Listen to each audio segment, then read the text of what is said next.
Bueno, ¿cómo les ha ido? ¿Cómo están? Hola, profe.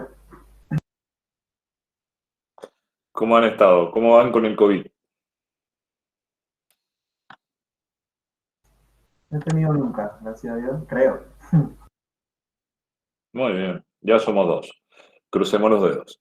Bueno, si pudieron repasar un poquito del sistema nervioso autónomo del simpático, bueno, vamos a hacer un pequeño recordatorio y vamos a entrar directamente sobre el tema de la segunda parte, que es el sistema no simpático, sino parasimpático. Aunque parezca así medio extraño, se van a dar cuenta que hay un montón de medicamentos que usamos y que la gente usa en la vida diaria. Es decir, normalmente lo usa para cuando hace una transgresión alimentaria o con dolores abdominales o por otras cosas. Y vamos a ver cómo tiene relación todo esto con la farmacología que hoy vamos a ver. Recuerden que yo siempre les recalco lo mismo, es que cuando uno está en el tema de la farmacología, lo que está haciendo es utilizar una herramienta para iniciar un tratamiento. Es decir, que el fármaco me va a permitir a mí mejorar al paciente cuando lógicamente éste tenga una enfermedad y termine afectado. Ese mecanismo fisiológico basado en el funcionamiento normal del sistema nervioso autónomo y el mecanismo fisiopatológico que va a desencadenar la enfermedad, yo podré utilizar una herramienta muy importante que es un fármaco para poder cambiar esa situación y mejorar el paciente. Es muy importante saber fisiología, muy importante. Es muy importante saber la fisiopatología, muy importante. Pero también es importante conocer la herramienta por la cual yo voy a manejar esos receptores para mejorar el paciente. ¿Mm? No se olviden que no mal puedo utilizar yo un medicamento que no conozco ni dónde actúa, ni cómo actúa, ni por dónde se elimina, y que con cuál interactúa. Es decir, no sirve de nada yo poder utilizar un medicamento que no voy a saber y que a la larga me va a traer más problemas. ¿Mm? Bueno, empezamos. Bueno, basándonos, ahí creo que lo están viendo bien, ¿no? Sí, profesor. Sí, profe. Perfecto. Muy bien. Basándonos en esto, vimos sistema nervioso autónomo el martes. Ahora vamos a hablar de la transmisión colinérgica, es decir, todo lo que sería el sistema parasimpático. Bien, yo rescaté la diapositiva anterior, ¿sí? La rescaté, me pareció buena, para que recordemos otra vez lo mismo. Recuerden que todo tiene que ver con este fundamento. Yo había descubierto, yo usaba siempre esto. Esto lo uso siempre cuando hago exposiciones. Cuando uno hace una exposición en un congreso o algo, está buenísimo porque uno tiene la factibilidad de usar un puntero láser. Fíjense, entonces, el sistema nervioso tiene la capacidad de recibir y transmitir información o emitir información. Y el sistema nervioso autónomo se caracteriza, como yo les dije, de manejar muchas funciones viscerales en forma autónoma sin requerir el control de la conciencia, que es lo que yo les planteo a ustedes como la sensación de tener palpitaciones ante un estado de estrés. Por ejemplo, el examen de farmacología. Cuando vayan a rendir les va a aumentar la frecuencia cardíaca y eso va a ser sin manejo de la conciencia. Pero esperemos que sea fácil para que no se taquicardicen tanto.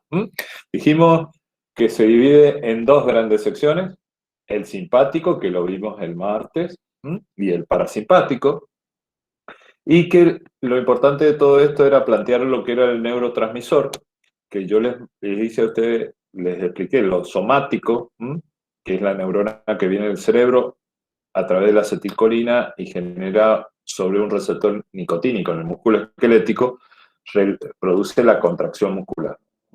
Esta acetilcolina es liberada de las terminaciones nerviosas, que hablamos de las vesículas y demás. ¿Sí? ¿Se acuerdan ahora? ¿Sí? Más o menos. ¿Están estudiando mucho? Sí, profe. ¿O no se acuerdan? Bueno, vamos. Por el otro lado está el sistema nervioso autónomo, que te contaba de dos neuronas antes de llegar al órgano efector, que era la preganglionar y la posganglionar. Y todas las preganglionares utilizan acetilcolina como neurotransmisor, por este lado, para actuar sobre una glándula como la médula suprarrenal, con un receptor nicotínico, y por acá, lo que nos interesó la última vez era el receptor nicotínico que afecta a la neurona postganglionar y que en el caso del simpático liberaba noradrenalina. Por eso se llamaban adrenérgicas. En el caso de las parasimpáticas, ¿sí? Lo que voy a hacer es liberar acetilcolina y que van a tener estos receptores muscarínicos. Bien, hasta ahí vamos bien. Esto es un repaso de lo que vimos en la otra clase.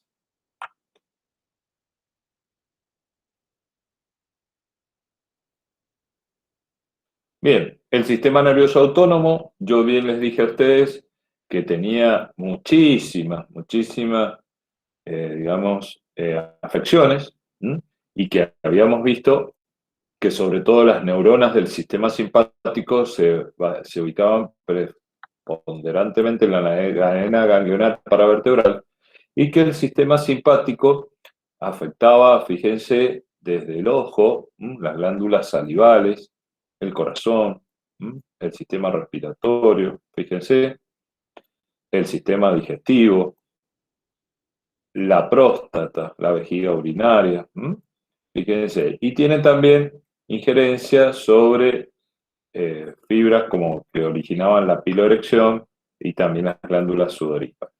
Esto es muy importante que lo tengamos en cuenta. ¿Por qué? Porque de acuerdo a donde vaya a actuar, lo que vamos a ver es la acción que vamos a presentar. Bien. Vámonos, dejemos de lado el sistema simpático y pongámonos de cabeza con la transmisión colinérgica. La síntesis de acetilcolina existe la acetilcolina que existe en las terminaciones nerviosas, es decir, en la célula, digamos así, preganglionar o postganglionar del sistema simpático, es sintetizada en el citoplasma. Y se sintetiza, acá es muy importante, a través de colina y acetilcoenzima A, llegando por esta enzima, la colinoacetiltransferasa, a formar la acetilcolina, que es un neurotransmisor. Esa acetilcolina viaja, ¿sí?, a la parte terminal del axón, ¿sí?, y se presenta de tres formas. En forma libre, disuelta en el citoplasma, en el interior de vesículas sinápticas, ¿sí?, en ocasiones asociada a veces a otro neurotransmisor, y si no, asociada lábilmente a la membrana, y estas son las que se desprenden con mayor facilidad. Ahora, recordemos lo que ocurría con la noradrenalina. Cuando el potencial de acción llega a la terminación colinérgica, se produce un pasaje con apertura de canales de calcio, se produce ese canal de calcio a través de la membrana plasmática, produce un cambio en las vesículas que se unen que tienen una proteína especial que se llama SNAP, y esa proteína hace que se una la vesícula a la membrana y provoque la liberación de la acetilcolina. Vamos hasta ahí, es más o menos similar a lo que ocurría con el sistema simpático. Ahora bien, cuando yo descargo la acetilcolina va a ir a actuar sobre el receptor que está del otro lado de la membrana sináptica. Ahora bien, si esa membrana sináptica recibe el estímulo, si yo la sigo sobreestimulando, en realidad lo que voy a generar en un principio es un mayor efecto. Pero por ahí lo que yo necesito es que cumpla la acción y después retirarla rápidamente. Entonces, ¿qué pasaba con la noradrenalina? Lo que pasaba con la noradrenalina es que era recaptada en el 80%. La acetilcolina interactúa con sus receptores para ejercer las acciones específicas en cada órgano y es degradada inmediatamente. Si bien puede hidrolizarse espontáneamente, este proceso es 100 veces más rápido con las enzimas colinesterásicas que existen en el espacio intersináptico y la desdoblan en acetato y colina. La acetilcoenzima, esta acetilcolinesterasa, ¿sí? Son muy importantes porque ya vamos a ver que yo puedo bloquear el efecto de la enzima, es decir, puedo bloquear la enzima con fármacos y aumentar el efecto colinérgico. Ahora bien, los receptores colinérgicos se dividen en dos categorías, que yo se los había mostrado a ustedes en ese gráfico chiquito. Los muscarínicos, como dice acá, son elementos esenciales de la transmisión colinérgica en muchos procesos fisiológicos, por ejemplo, transmisión interneuronal del sistema nervioso, ganglios vegetativos, plexo nervioso, contracción del músculo liso, fíjense, génesis y conducción de estímulos eléctricos y secreciones exócrinas y endócrinas. Y fíjense todos los subtipos de receptores muscarínicos que hay, del M1 al M5. Y los nicotínicos son encargados de mediar la rápida transmisión simpática, tanto en el sistema nervioso como en el periférico, pero los nicotínicos, recuerden que no estaban tanto en el órgano efector, sino que los nicotínicos son de digamos, lo que están entre la preganglionar y la postganglionar. Y fíjense, tengo receptores tipo NM y tipo NN. No es tan importante conocer, pero por ejemplo van a encontrar distintos tipos de receptores y cada receptor actúa distinto de acuerdo al fármaco que vamos a utilizar. Entonces, ¿qué ventaja tiene saber qué tipo de receptor utiliza cada tejido? Y porque yo a lo mejor voy a utilizar un medicamento que va a actuar en un tipo de receptor, no en otro, y yo voy a lograr focalizar la acción del fármaco. Eso es importante. No vamos a ir a detallar químicamente cada receptor, pero es para que ustedes se ubiquen y tengan idea. Ahora bien, en la transmisión colinérgica yo voy a tener agonistas, ¿sí?, que van a actuar de acción muscarínica, de acción directa sobre los receptores muscarínicos o de acción indirecta. Fíjense, ¿qué sería? Los de acción directa es que van a ir a activar directamente el receptor muscarínico. Acá mencionamos tres: ésteres de la colina, alcaloides naturales y derivados sintéticos y fármacos de síntesis. Y por el otro lado, voy a tener fármacos o agonistas de acción indirecta. ¿Qué sería? Que el fármaco no va a generar una acción sobre el receptor, pero sí lo que van a hacer es inhibir la acetilcolinesterasa.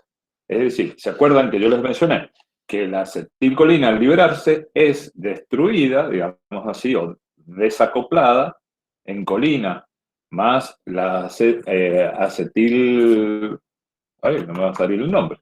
Más el acetato, más la colina, y lo que van a hacer es, en este caso, inhibir esa acetilcolinesterasa e impedir que se degrade.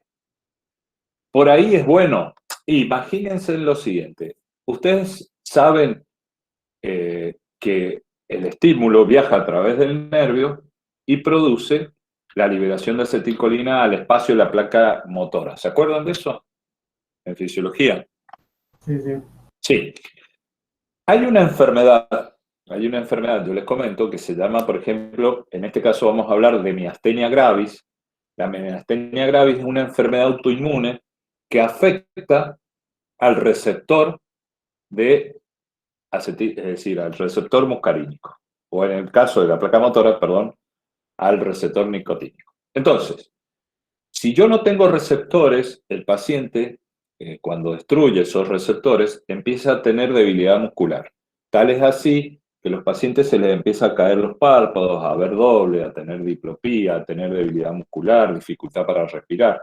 Y si el cuadro de miastenia es grave, puede terminar el paciente internado por una insuficiencia respiratoria.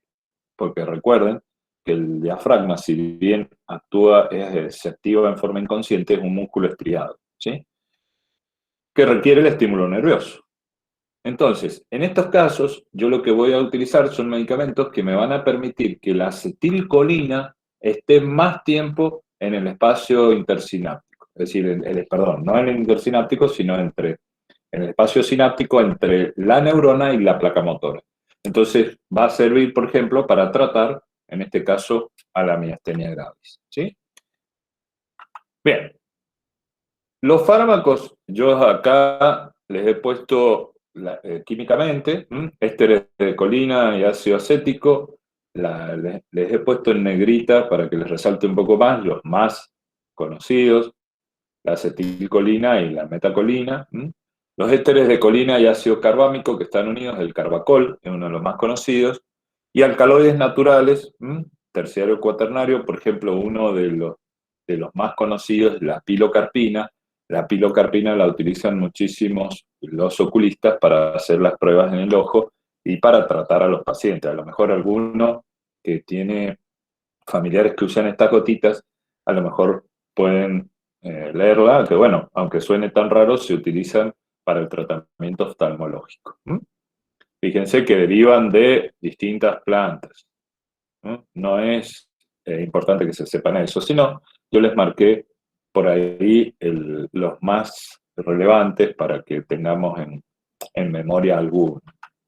Bien, fíjense, la acción farmacológica son consecuencias de los de acción directa, es la consecuencia de la activación de los receptores, ya sean periféricos o centrales, y su capacidad de activar a los receptores, ya sea muscarínicos o nicotínicos.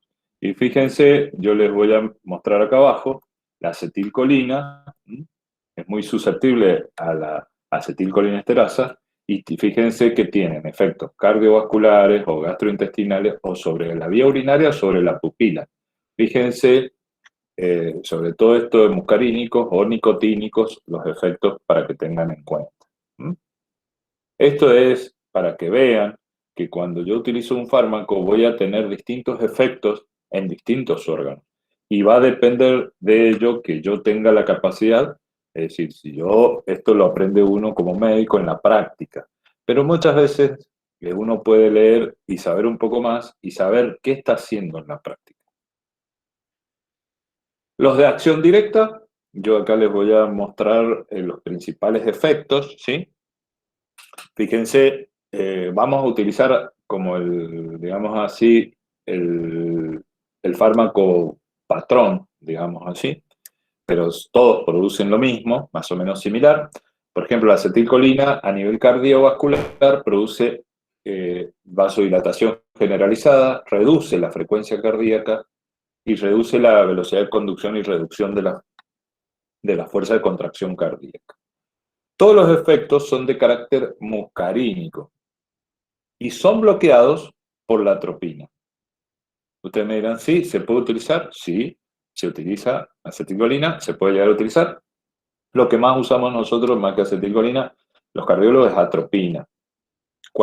¿Qué va a hacer la atropina? La atropina se va a fijar al receptor y por lo tanto va a impedir que actúe la acetilcolina aunque tenga el paciente. Pero por eso son bloqueados, como son de carácter muscarínico, son bloqueados por la atropina. En el corazón puede también, fíjense, deberse parte de esta reducción de la frecuencia, porque yo les dije a ustedes que los receptores nicotínicos, ¿sí? Yo puedo bloquear esos receptores nicotínicos en la preganglionar. Y eso lo que va a generar es que también se inhiba la liberación de noradrenalina. Es decir, que si yo utilizo atropina, voy a disminuir los efectos muscarínicos, pero también voy a, en cierto modo, a afectar a la simpática, a la fibra del simpático. ¿Por qué? Porque estoy afectando la liberación de la preganglionar sobre la postganglionar, en el caso del simpático que libera adrenalina. En el aparato gastrointestinal, si yo doy acetilcolina, es decir, o fármaco colinérgico de acción directa, aumentan la actividad motora gastrointestinal y secretora de todo el aparato digestivo. Es decir, que habíamos dicho, están todos los receptores muscarínicos, entonces yo voy a tener mayor grado, es decir, activar en mayor grado las glándulas salivales y gástricas que las pancreáticas o del intestino, pero yo voy a tener un aumento de la actividad motora y secretora. Es decir, que si yo doy acetilcolina a un paciente o algún, digamos, un fármaco de acción directa, lo que voy a tener es ruido intestinal, mejorar la progresión intestinal, aumentar la secreción intestinal. En algunos casos es favorable, pero en otros lo que yo quiero es algo distinto. Es decir, ustedes me dirán como, y si el paciente tiene dolores espasmódicos, yo a lo mejor lo que voy a hacer es bloquear el receptor muscarínico. Pero en el caso, supongamos, de un ilio paralítico idiopático en el cual no hay trastornos o un postquirúrgico, a lo mejor que ya el paciente está recuperado, yo lo que voy a hacer es activar el sistema digestivo y a lo mejor utilice estos medicamentos. En el tracto urinario, fíjense, el carbacol, fundamentalmente, estimulan el detrusor y relajan el trígono y el esfínter de la vejiga al tiempo que incrementan la presión máxima de micción voluntaria. Lo que haría es favorecer, digamos así, la micción.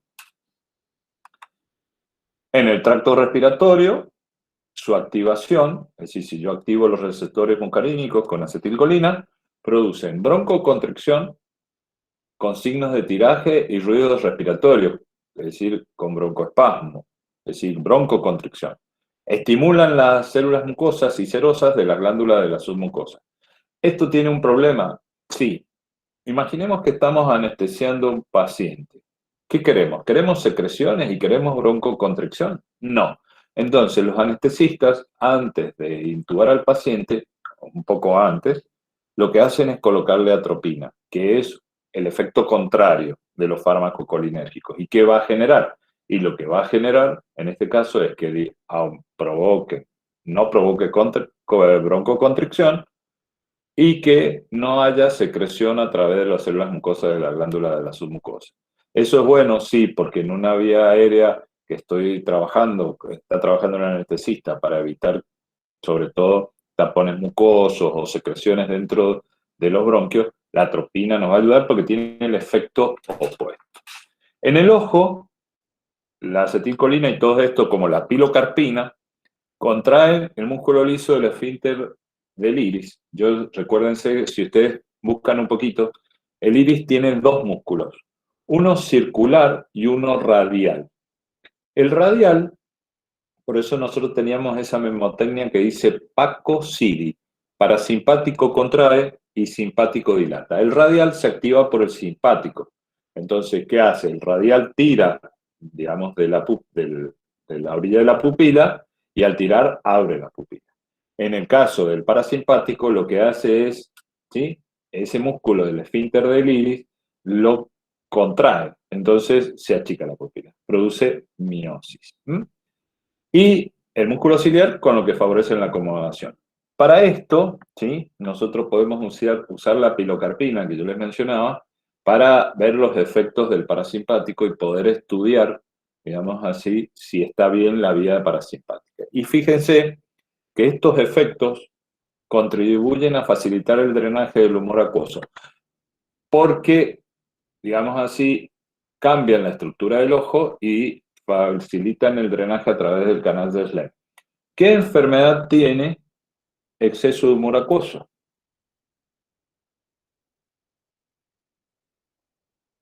A ver qué se les ocurre.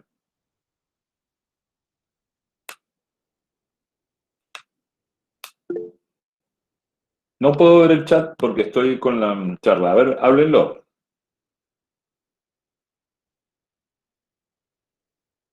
¿Qué enfermedad tiene exceso de humor acuoso? Profe, hay una compañera puso glaucoma por el chat.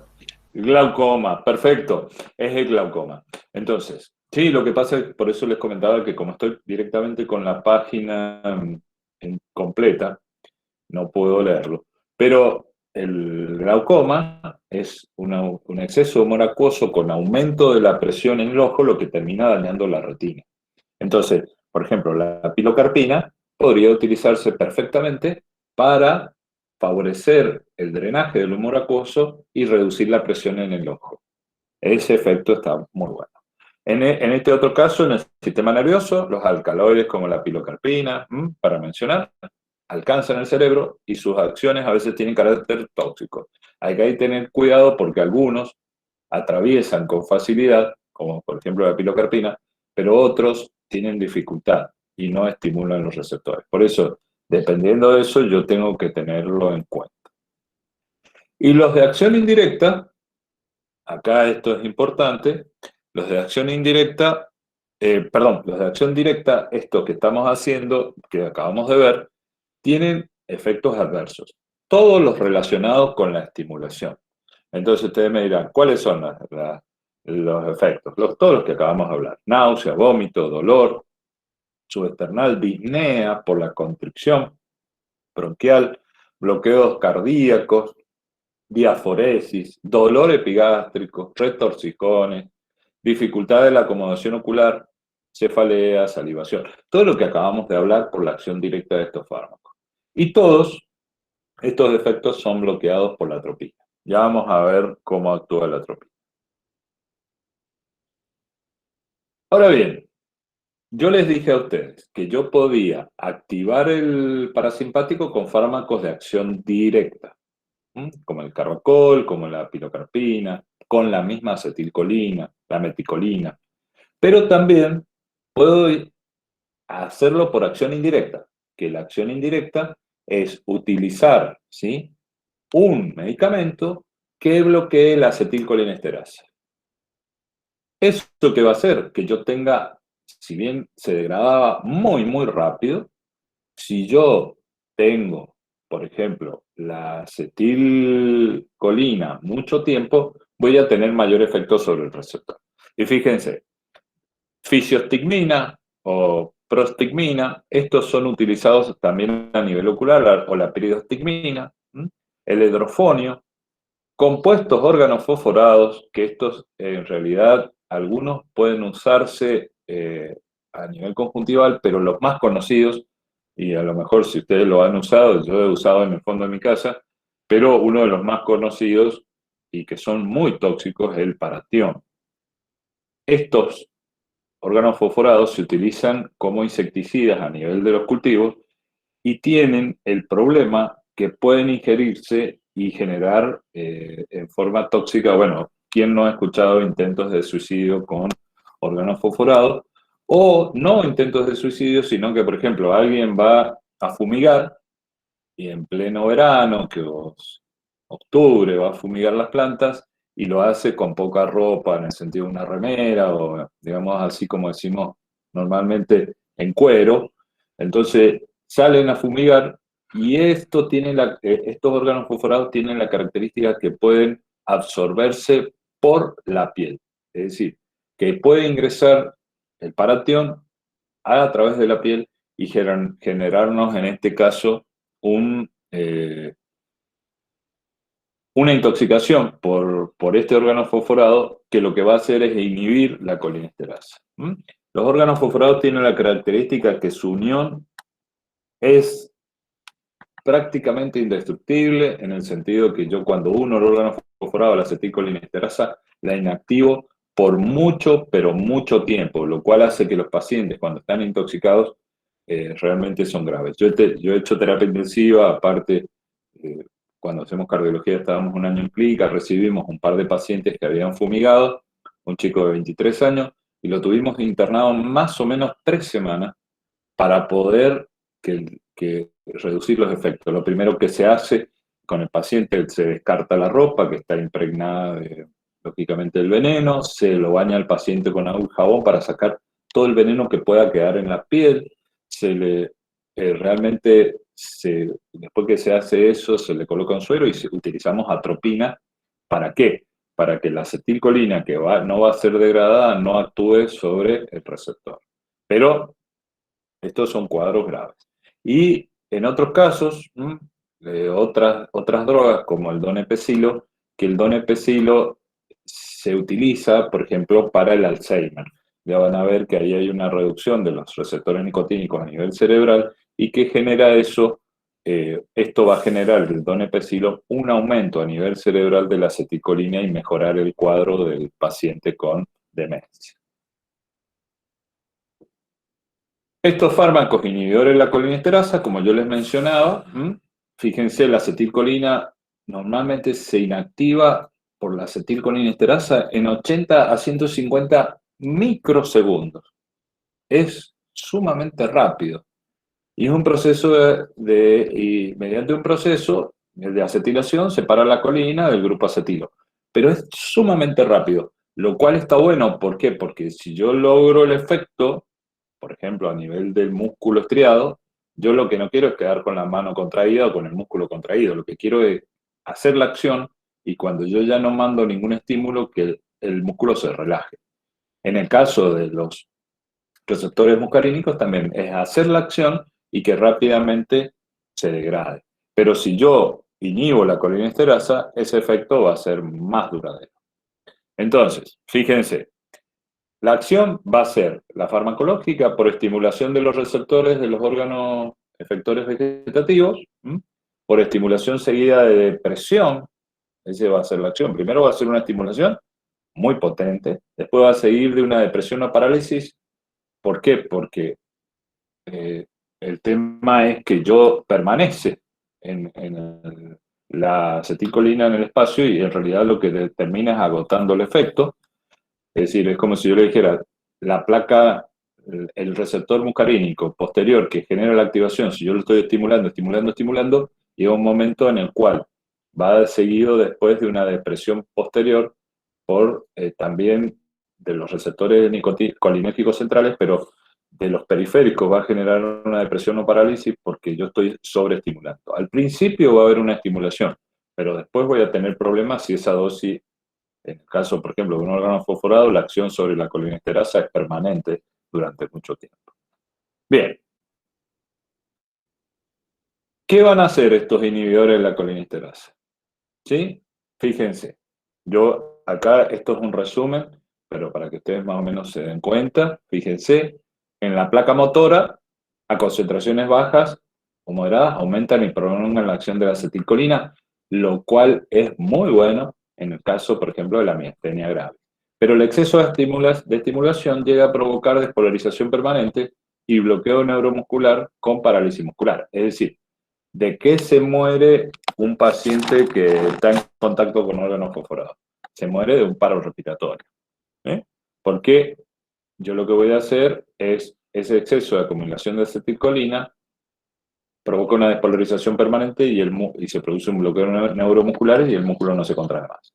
Entonces, ahí en ese caso estoy en problemas. Pero a concentraciones bajas, cuando es usado, por ejemplo, en el caso de miastenia gravis, algunos de estos inhibidores de la colinesterasa ayudan muchísimo a mejorar la sintomatología del paciente con miastenia gravis. No trata la causa. Recordemos, por ejemplo, que en el caso de la miastenia gravis, la causa es pérdida de los receptores por un tema autoinmune. En el caso del ojo, aplicados tópicamente, provocan hiperemia conjuntival, miosis, contracción del músculo ciliar, que ya lo habíamos visto, que es similar a los de acción directa.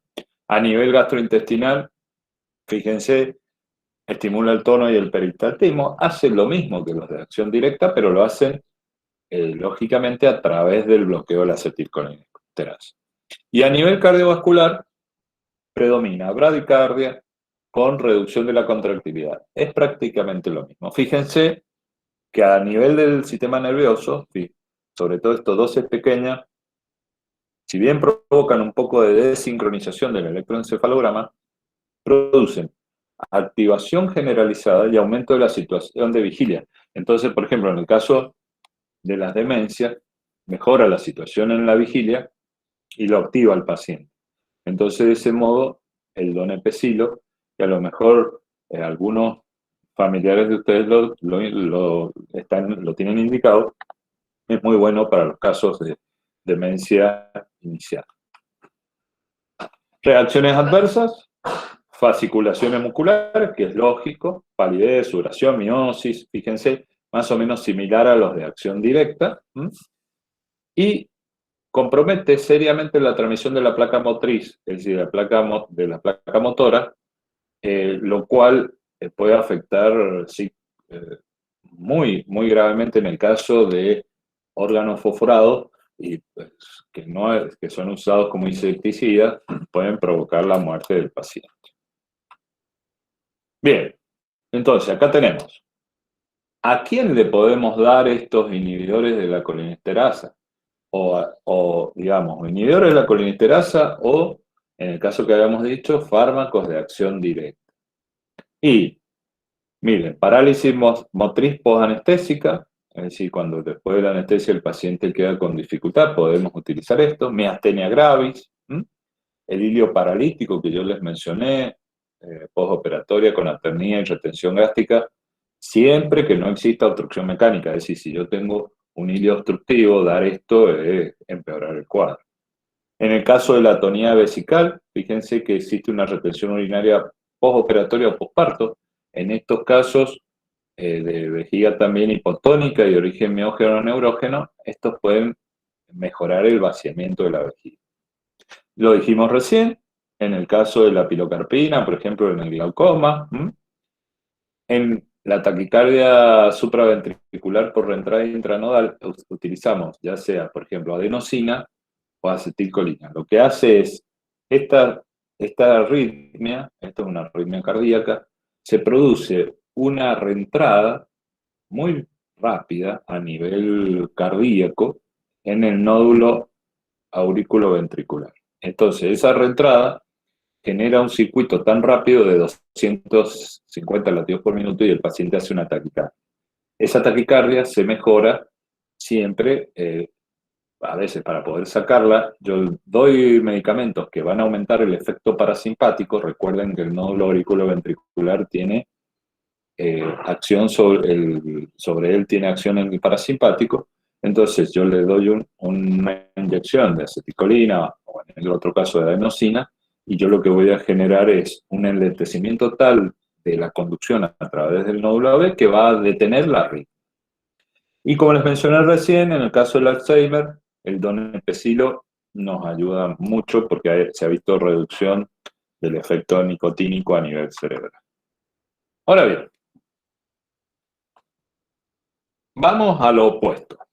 Es decir, vamos a utilizar medicamentos ahora que sean antimuscarínicos. Acá, fíjense, ahora vamos a ir al efecto opuesto. ¿Hasta acá más o menos le ha quedado claro? ¿Se ubican? Sí, profe. Muy bien. Ahora bien, estas sustancias, los antimuscarínicos, son sustancias que inhiben preferentemente y de forma competitiva los receptores colinérgicos muscarínicos. A dosis elevada pueden también actuar sobre los nicotínicos. Y fíjense que, aunque parezca raro, mire, tenemos varios y que uno los ve en todos lados. En el sentido que uno por ahí no sabe lo que está utilizando, pero lo usa de forma automática. Yo digo porque le duele la panza y se toma una buscapina, que fíjense que es metilbromuro de diosina, en este caso, que sería L-diosina, que serían la atropina y la escapolamina o diosina, son fármacos antimuscarínicos, son los mejores conocidos, pero la buscapina, fíjense, tiene ese compuesto. Entonces, ¿qué hacemos? Si yo hago el efecto contrario a nivel gastrointestinal, a ver ustedes, vamos sobre el efecto contrario de los que mencionamos de activación colinérgica, lo que mencionamos recién. ¿Qué efectos dará la buscapina? A nivel gastrointestinal. Inhibir la secreción gástrica y el peristaltismo. Claro, inhibir la secreción gástrica, disminuir el peristaltismo, tanto también las secreciones del páncreas y todo, es decir, que va a reducir el tema. Yo por esto, a ver, les hago pensar un poquito a ustedes, porque va a reducir todo lo que sea el movimiento del intestino. Ahora bien, si yo me comí tremendo asado con chinchulina y todo lo demás, y eso está en el intestino, y yo digo, tengo un dolor porque me lo comí y tengo revuelto el estómago. Si yo doy buscapina, ¿el cuadro va a demorar más o menos en mejorarse? Va a demorar mucho más. Claro, ahí está el tema. Si yo siempre se lo digo a mis pacientes, si usted se pegó un atracón, eso o lo tiene que digerir o tiene que salir por algún lado, ya sea o con vómito o con diarrea, cosa que elimine la sustancia que le está provocando la irritación al intestino. Si yo lo paralizo las secreciones gástricas del páncreas y todo, y voy a disminuir la digestión, lo cual va a hacer que a lo mejor sí se me va a ir el dolor porque la buscapina va a disminuir el peristaltismo, pero el cuadro no va a mejorar. Es más, va a estar más tiempo el alimento en el intestino, lo cual va a hacer que me demore más.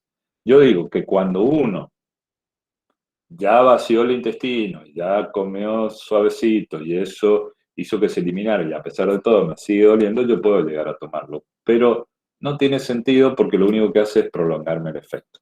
Ahora fíjense, dentro de los grupos también tenemos los homosintéticos, los semisintéticos, perdón, como la homatropina, los derivados cuaternarios, ¿sí?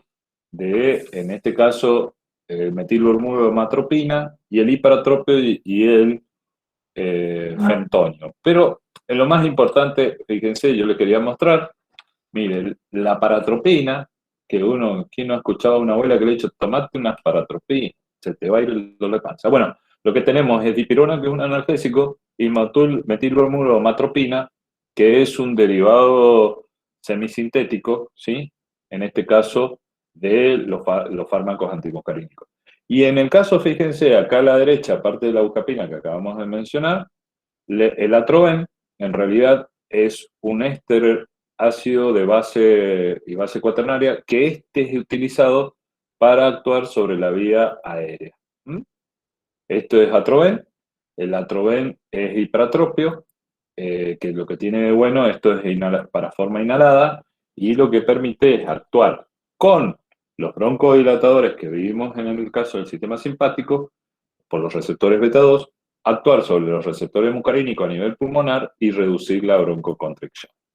Bien, veamos lo más importante, la atropina. La atropina viene en ampollas, se puede utilizar, lo usamos mucho en la unidad coronaria y para hacer varias pruebas. Pero fíjense, el efecto opuesto. En el caso de la atropina, yo voy al inyectarla en el tubo digestivo y en el tracto urinario, voy a hacer que la secreción salival, como es extremadamente sensible, provoque sequedad de boca. Es decir, como yo voy a disminuir la secreción de todas las glándulas, voy a tener una sequedad de boca bien marcada. Es decir, que voy a tener la boca seca. Yo les hago un comentario. Cuando un paciente venía intoxicado por órganos fosforados, que tengo niveles de acetilcolina muy alta, nosotros lo que intentábamos hacer es atropinizarlo, llevarlo a la dosis de atropina más alta que tolerara el paciente, y teníamos 3 efectos. ¿Cómo sabíamos que estaba con el efecto de atropina al máximo? Y boca seca o lengua seca, le decíamos como lengua de loro. 2, colorado como un tomate y loco como una cabra. Ya vamos a ver que estos efectos se ven con la atropina, sobre todo a dosis alta, y era un modo de lo que nosotros llamábamos llegar a la dosis de atropinización. Es decir, llevábamos al paciente al mayor valor dosis de atropina para evitar el efecto de la acetilcolina sobre el receptor de la placa motora y hacer que el paciente tuviera tiempo para restituir la acetilcolinesterasa, que lleva tiempo a veces producir nueva, porque la unión del órgano fosforado a la acetilcolina realmente es muy, muy firme. Ahora fíjense, en el estómago inhiben el tono, el peristaltismo, retrasa su vaciamiento, en el intestino delgado reduce el tono y la amplitud y la frecuencia de contracciones peristálticas. Por eso, cuando nos usamos, en el caso de los derivados que acabamos de hablar, como la bucapina, lo que voy a hacer es retrasar el vaciamiento del intestino con una sustancia que nos cayó mal, digamos así, porque nos comimos de más, y lo único que vamos a hacer es reducir las contracciones, pero lo que tiene que hacer para mejorar el paciente es vaciar esa sustancia del intestino. Entonces, por ahí a lo mejor demoramos más la mejoría del paciente. Ya cuando el intestino está vacío y seguimos teniendo peristaltismo aumentado, bueno, podemos usar. En el caso del aparato cardiovascular, actúa sobre los receptores M2 cardíacos, aumenta el automatismo, es decir, que el paciente, si yo le doy atropina, va a aumentar la frecuencia cardíaca, y a altas dosis producen, mire, vasodilatación en específica de áreas cutáneas. ¿Se acuerdan que yo les acabo de mencionar recién? Seco como lengua de loro, rojo como un tomate. Es decir, que el paciente a dosis alta va a tener vasodilatación en algunas áreas cutáneas, rubor y calor. Es decir, que eso va a ser el efecto que yo voy a saber si el paciente está con atropina. Es una memotecnia que nosotros usábamos en la guardia, entonces decíamos, bueno, si viene un órgano fosforado lo tienen que dejar seco como lengua de loro, rojo como un tomate y loco como una cabra. Ya van a ver por qué loco también.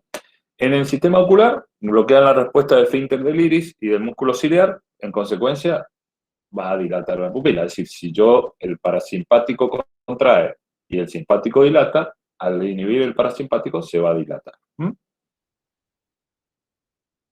Fíjense también, las glándulas secretoras bloquean la sudoración, lo que origina piel caliente y seca, que es lo que acabamos de decir.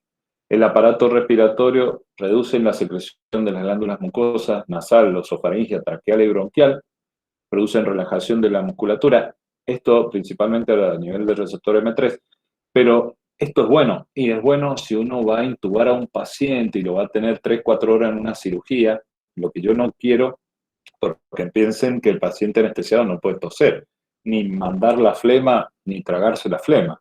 Es decir, porque uno ¿qué hace? A veces hace una tos, esa flema queda y pasa del aparato respiratorio al digestivo, lo cual no favorece la respiración. Pero en un paciente que está inconsciente bajo efecto de anestesia, a mí me conviene que no haya secreción de las glándulas de ningún tipo, sobre todo a nivel traqueal y bronquial. Entonces yo lo que hago es, generalmente ustedes lo van a ver con el anestesista que utiliza la atropina. Y a nivel del sistema nervioso, no modifica mucho las actividades neurológicas, pero en dosis elevadas, fíjese lo que produce. Excitación central, nerviosismo, irritabilidad, desorientación, alucinaciones y delirio. Que esto es lo que nosotros queríamos con un paciente intoxicado con órganos fosforados, para evitar que la acetilcolina actúe sobre la placa neuromuscular, seríamos la misma técnica. Rojo como un tomate, seco como lengua del oro y loco como una cabra. Fíjense que el paciente puede estar excitado con desorientación y alucinaciones. Lógico que no pasábamos las dosis, porque si yo sigo dándole más acetilcolina, lo que voy a terminar es en coma y parálisis vulvar. Pero yo no quiero llegar a eso, yo quiero que el paciente esté en este punto para evitar que el paciente entre en paro respiratorio. Y los efectos adversos son fáciles de sacar, sequedad de boca a nivel periférico, secreción traqueobronquial, depresión de las secreciones traqueobronquiales e hipotensión, midriasis, visión borrosa, todos los efectos de bloquear los receptores muscarínicos. Y a nivel central, cambios del humor, alteraciones de la marcha, distracciones frecuentes, acortamiento del tiempo de atención, memoria y desorientación, fabulación y alucinación, que es lo que acabamos de decir respecto al sistema nervioso central. Es como para recordar. Dentro existen otros compuestos, que estos son los derivados terciarios, que se emplean con fines estrictamente para el uso del Parkinson, y otros se utilizan algunos con fármacos como fines oftalmológicos. Los cuaternarios, esto no vamos a extender acá, son antiparkinsonianos. Probablemente en el tema del sistema nervioso central se hable un poquito más. Y los derivados del amono cuaternario, fíjense, entre ellos figura el bromuro de hiperatropio que yo les mencioné, tienen escasa absorción intestinal, y este bromuro de hiperatropio, que es, diría yo que es uno de los más importantes, por vía inhalatoria generalmente difunde probablemente a través de la mucosa bronquial y genera una acción más restringida a nivel bronquial, que es lo que queremos. Estos suelen ser combinados, beta-2 estimulantes con hiperatropio en el tratamiento del asma. Esto es bueno porque provoca broncodilatación. Y por último, entonces, lo que acabamos de ver, bloqueo de la hiperactividad parasimpática, situaciones de hiperactividad gastrointestinal y urinaria, ahí lo vamos a usar. En la úlcera gastroduodenal se usó un tiempo, ya ahora con los inhibidores de la bomba de protones prácticamente no se usan. En enfermedades respiratorias como el asma, en la anestesia, en enfermedad cardiovascular, en algunas arritmias, y las aplicaciones oftalmológicas. Es como más o menos recordar. Pero ustedes tienen, yo digo que la única forma de acordarse de dónde actúa es recordar el principio, dónde están los receptores.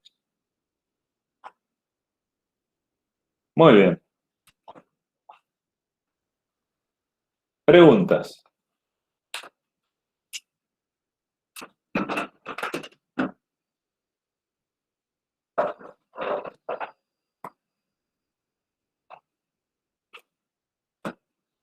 Bueno, ahora vamos a detener la grabación.